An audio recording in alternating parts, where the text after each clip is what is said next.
Sa gitna ng usapin sa West Philippine Sea na umabot na ngayon sa himpapawid, panukalang magkaroon ng bansa ng Archipelagic Sea Lanes aprobado na sa Senado.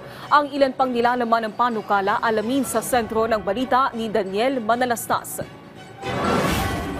22 senador ang bumotong pabor, walang kumontra at nag-abstain matapos lumusot na sa ikatlo at huling pagbasa ng Senado ang panukalang Archipelagic Sea Lanes Act o Senate Bill No. 2665. Layon ng panukalang batas sa patatagin ng integridad ng ating teritoryo at seguridad ng bansa. Naipasa ang panukalang batas sa Senado sa gitna ng mga tensyon na nangyayari sa West Philippine Sea.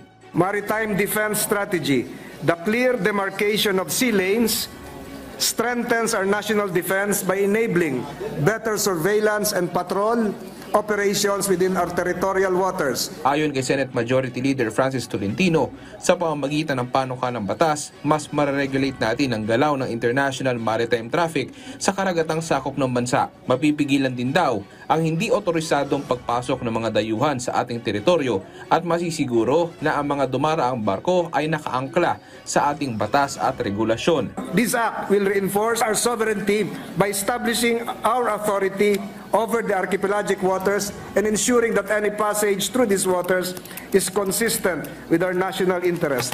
Bukod dyan, mapapalakas din daw ng panukalang batas ang kapabilidad natin na bantayan ang mga aktibidad sa ating maritime zones at posibleng mabawasan nito ang mga iligal na panghihimasok, smuggling at iba pang banta sa seguridad. Daniel Manalastas para sa Pambansang TV sa Bagong Pilipinas.